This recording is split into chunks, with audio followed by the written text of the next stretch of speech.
യേശുവിന്റെ കുഞ്ഞുമക്കളെ, നമുക്കിന്ന് ബൈബിളിലുള്ളൊരു കഥ കേൾക്കാം. 10 കുഷ്ഠരോഗികളുടെ കഥയാണ് കേട്ടോ. യേശു ജെറൂസലേമിലേക്ക് യാത്ര പോവുകയായിരുന്നു. പോകുന്ന വഴിയിൽ യേശു ഒരു ഗ്രാമത്തിൽ കയറി. അവിടെ ചെന്നപ്പോ യേശുവിനെ കണ്ടപ്പോ 10 കുഷ്ഠരോഗികൾ ദൂരെ നിന്ന് വിളിച്ചു പറഞ്ഞു, യേശുവേ ഗുരു, ഞങ്ങളിൽ കനിയണമേ എന്ന്. യേശുവിനെ കണ്ടപ്പോ യേശു എല്ലാവരുടെയും രോഗം മാറ്റുന്ന ആളാണെന്ന് ഇവർക്ക് അറിയാമായിരുന്നു. പക്ഷെ അവർക്ക് ഓടി യേശുവിന്റെ അടുത്തേക്ക് വരാൻ പറ്റിയില്ല. എന്തുകൊണ്ടാണ്? കുഷ്ഠരോഗം എന്ന് പറഞ്ഞ രോഗം ഉള്ള ആൾക്കാര് മറ്റുള്ളവരുടെ അടുത്തേക്ക് വന്നാൽ അവർക്കും ആ രോഗം വരും. അതുകൊണ്ട് അവര് രോഗമില്ലാത്ത ആൾക്കാരുടെ അടുത്തേക്ക് വരാൻ പാടില്ല. അപ്പോ യേശു അവരെ കണ്ടപ്പോ യേശു അവരോട് പറഞ്ഞു, നിങ്ങളെ തന്നെ കൊണ്ടുപോയി പുരോഹിതന്മാർക്ക് കാണിച്ചു കൊടുക്കുമെന്ന്. ഈ കുഷ്ഠരോഗികൾ എന്താണ് യേശുവിനോട് പറഞ്ഞത്? യേശുവേ ഗുരു, ഞങ്ങളിൽ കനിയണമേ എന്ന് പറഞ്ഞു കഴിഞ്ഞാൽ അവരുടെ രോഗം മാറ്റിക്കൊടുക്കണേ എന്നാണ് അവര് വിഷമത്തോടെ യേശുവിനോട് പറഞ്ഞത്.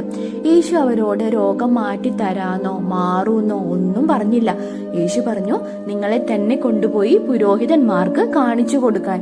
എന്താണെന്നറിയോ ഈ പുരോഹിതന്മാർക്ക് കാണിച്ചു കൊടുക്കുന്നതെന്ന് പറഞ്ഞ അർത്ഥം? പണ്ടത്തെ കാലത്ത് ഈ രോഗം ഉണ്ടെങ്കിൽ പുരോഹിതന്മാരുടെ അടുത്ത് ചെല്ലണം, ഈ രോഗമുള്ള ആൾക്കാര്. എന്നിട്ട് അവർക്ക് രോഗമുണ്ടെന്ന് തോന്നുന്നത് പുരോഹിതന്മാരെ കാണിച്ചു കൊടുക്കണം. അങ്ങനെ പുരോഹിതന്മാർ അത് നോക്കിയിട്ട് അത് കുഷ്ഠരോഗം തന്നെയാണോ അല്ലേ എന്ന് പറയും. കുഷ്ഠരോഗം ആണെങ്കിൽ അവര് അശുദ്ധന്മാരാണെന്ന് പുരോഹിതന്മാർ പ്രഖ്യാപിക്കും. കുഷ്ഠരോഗം ഇല്ലെങ്കിൽ ശുദ്ധിയുള്ളവർ എന്നർത്ഥമുള്ള ശുദ്ധന്മാരെന്ന് പ്രഖ്യാപിക്കും. അപ്പോ പണ്ട് ഇവര് പോയി പുരോഹിതന്മാരെ കാണിച്ചിട്ടുണ്ട്. അന്നേരം പുരോഹിതന്മാര് ഇവര് അശുദ്ധരാണെന്ന് പ്രഖ്യാപിച്ചിട്ടുണ്ട്. അതായത് എന്താണ്? ഇവർക്ക് കുഷ്ഠരോഗം ഉണ്ടെന്ന് പറഞ്ഞിട്ടുണ്ട്. അപ്പൊ യേശു ഇപ്പൊ അവരോട് പറഞ്ഞ എന്താണ്? നിങ്ങളെ തന്നെ കൊണ്ടുപോയി പുരോഹിതന്മാർക്ക് കാണിച്ചു കൊടുക്കാൻ. പുരോഹിതന്മാരാണല്ലേ നോക്കിയിട്ട് പറയേണ്ടത് ഇവർക്ക് രോഗമുണ്ടോ ഇല്ലയോ എന്ന്. അപ്പൊ അവര് യേശു പറഞ്ഞ കാര്യം അനുസരിച്ചുകൊണ്ട് യേശു പറഞ്ഞ പോലെ അവര് പുരോഹിതന്മാരുടെ അടുത്തേക്ക് പോയി. പോകുന്ന വഴിയില് 10 പേരുണ്ടായിരുന്നു കേട്ടോ. 10 എന്ന് പറഞ്ഞാൽ എത്രയാണെന്നറിയോ? 10. അപ്പൊ ഈ 10 പേരിൽ ഒരാൾക്ക് അയാളുടെ രോഗം മാറിയെന്ന് അയാൾക്ക് മനസ്സിലായി. അയാൾക്ക് ഒരുപാട് സന്തോഷമായി. എന്തുകൊണ്ടാണ്? മറ്റുള്ളവർ ഒരുപാട് ആക്ഷേപിച്ചിട്ടുണ്ട്, അവരുടെ അടുത്തേക്ക് ചെല്ലാൻ പാടില്ലെന്ന് പറഞ്ഞിട്ടുണ്ട്. ഇതുകൊണ്ട് ഒരുപാട് കഷ്ടപ്പെട്ടിട്ടുണ്ട്. ആ വലിയൊരു അസുഖമാണ് ദൈവം മാറ്റി കൊടുത്തത്. അപ്പൊ അതുകൊണ്ട് അയാൾക്ക് ഒരുപാട് നന്ദിയുണ്ടായി, ഒരുപാട് സന്തോഷം ഉണ്ടായി. അപ്പൊ ആ പോകുന്ന വഴി തന്നെ അയാൾക്ക് രോഗം മാറിയെന്ന് മനസ്സിലായപ്പോ അയാൾ ഒച്ചയില് ദൈവത്തിനെ സ്തുതിച്ചുകൊണ്ട് ദൈവത്തിന് നന്ദി പറഞ്ഞു. എന്നിട്ട് പുരോഹിതന്മാരുടെ അടുത്തേക്കല്ല പോയത്, വേഗം തന്നെ യേശുവിന്റെ അടുത്തേക്ക് തിരിച്ചു വന്നു. യേശുവിന്റെ അടുത്തേക്ക് വന്നിട്ട് യേശുവിന്റെ കാലിൽ കിടന്നിട്ട് യേശുവിനോട് നന്ദി പറഞ്ഞപ്പോ യേശു ചോദിച്ചു, 10 പേരല്ലേ സുഖപ്പെട്ടത്, ബാക്കി 9 പേര് എവിടെ? 9 എവിടെ പോയി? ഒരാൾക്ക് മാത്രമേ എന്നോട് വന്ന് നന്ദി പറയാൻ തോന്നിയുള്ളൂ എന്ന് യേശു ചോദിച്ചു. എന്നിട്ട് അയാളോട് പറഞ്ഞു, നിന്റെ വിശ്വാസം നിന്നെ രക്ഷിച്ചിരിക്കുന്നു, സമാധാനത്തോടെ പൊയ്ക്കൊള്ളുക എന്ന്. അപ്പോ ദൈവം ആഗ്രഹിക്കുന്നുണ്ട് എന്താണ്? ദൈവം തന്ന നന്മകൾക്ക് നമ്മൾ നന്ദി പറയണമെന്ന്, അല്ലെ? അപ്പോ നമ്മളുടെ ജീവിതത്തില് യേശു തന്നിട്ടുള്ള എല്ലാ അനുഗ്രഹങ്ങൾക്കും നമ്മൾ ദൈവത്തോട് നന്ദി പറയണം. ആർക്കെങ്കിലും നമ്മൾ എന്തെങ്കിലും ഹെൽപ്പ് ചെയ്താൽ അവര് നമ്മളോട് താങ്ക്സ് പറയും, നമുക്ക് സന്തോഷമല്ലേ? അതേപോലെ തന്നെ ദൈവം നമുക്ക് എല്ലാ അനുഗ്രഹങ്ങളും തന്നിട്ടുണ്ട്. അപ്പൊ അതിനെല്ലാം നമ്മൾ നന്ദി പറയണം. അപ്പൊ നമ്മൾ ആലോചിക്കും, നമുക്ക് പ്രത്യേകിച്ച് ഇപ്പൊ യേശു എന്താ കൊണ്ട് തന്നേന്നല്ലേ? നമ്മൾക്ക് എന്തെല്ലാം ഉണ്ടല്ലേ? നമുക്ക് നല്ല ബുദ്ധിയുണ്ട്, കണ്ണ് കാണാൻ പറ്റുന്നുണ്ട്, ചെവി കേൾക്കാൻ പറ്റുന്നുണ്ട്, വർത്താനം പറയാൻ പറ്റുന്നുണ്ട്, കൈയുണ്ട്, കാലുണ്ട്, നല്ല വസ്ത്രങ്ങളൊക്കെ ധരിക്കാനുണ്ട്, നല്ല ഭക്ഷണം കഴിക്കാനായിട്ടുണ്ട്, പിന്നെയോ പഠിക്കാൻ നല്ല സ്കൂളുണ്ട്, ബുക്കുണ്ട്, നല്ല പഠിക്കാനുള്ള ബുദ്ധിയുണ്ട്, കാണാൻ ഭംഗിയുണ്ട്, അല്ലെ? ഒരുപാട് അനുഗ്രഹങ്ങൾ. നല്ല ഡാഡിനെയും മമ്മീനെയൊക്കെ ദൈവം തന്നിട്ടുണ്ട്, നല്ല ബ്രദറിനെയും സിസ്റ്ററിനെയൊക്കെ തന്നിട്ടുണ്ട്. ഇതൊന്നും ഇല്ലാത്ത എത്രയോ ആൾക്കാരുണ്ട്. അപ്പൊ നമുക്കിത് ദൈവം തന്നതാണ് നമ്മൾക്ക് തിരിച്ചറിയണമെങ്കിൽ നമ്മൾ എങ്ങനെയാ മറ്റുള്ളവർക്ക് ഇതില്ലാത്ത ആരെങ്കിലും നമുക്ക് കണ്ടാലാണ് ദൈവമേ ഇത് നമുക്ക് തന്നിട്ടുണ്ടല്ലോ എന്ന് നമുക്ക് തോന്നുള്ളൂ. അപ്പൊ ഇതില്ലാതെ കൈയില്ലാത്തവര്, കാലില്ലാത്തവര്, അല്ലെങ്കിൽ വർത്താനം പറയാൻ കഴിവില്ലാത്തവര്, ചെവി കേൾക്കാൻ പറ്റാത്തവര്, അങ്ങനെ ഒരുപാട് ആൾക്കാരുണ്ട്. പഠിക്കാൻ ബുദ്ധിയില്ലാത്തവര്, ഭക്ഷണം കഴിക്കാനില്ലാത്തവര്, അങ്ങനെ ഒരുപാട് ആൾക്കാരുണ്ട്. അപ്പൊ അവർക്ക് കൊടുത്തിട്ടില്ല, നമുക്ക് കിട്ടിയിട്ടുണ്ട്. അപ്പൊ ദൈവമാണ് നമുക്ക് ഇതെല്ലാം തന്നത്. അപ്പൊ ദൈവത്തിന് നമ്മൾ എപ്പോഴും ഇതിനെല്ലാത്തിനും നന്ദി പറഞ്ഞുകൊണ്ടിരിക്കണം.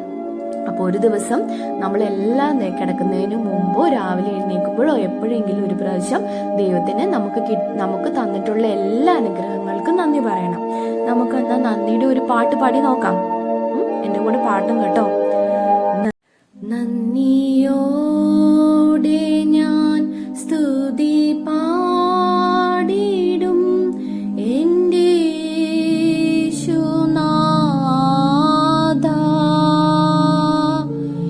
എനിക്കായി നീ ചെയ്തെല്ലാ നന്മയ്ക്കും ഇന്നു നന്ദി ചൊല്ലുന്നു ഞാൻ.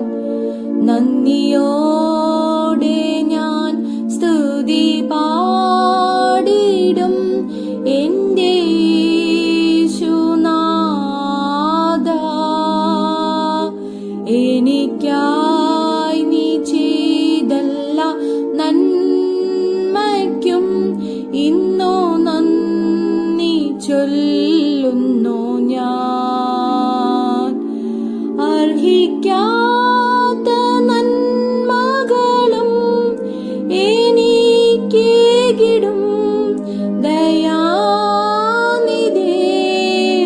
യാചിക്കാത്ത നന്മകൾ പോലുമേ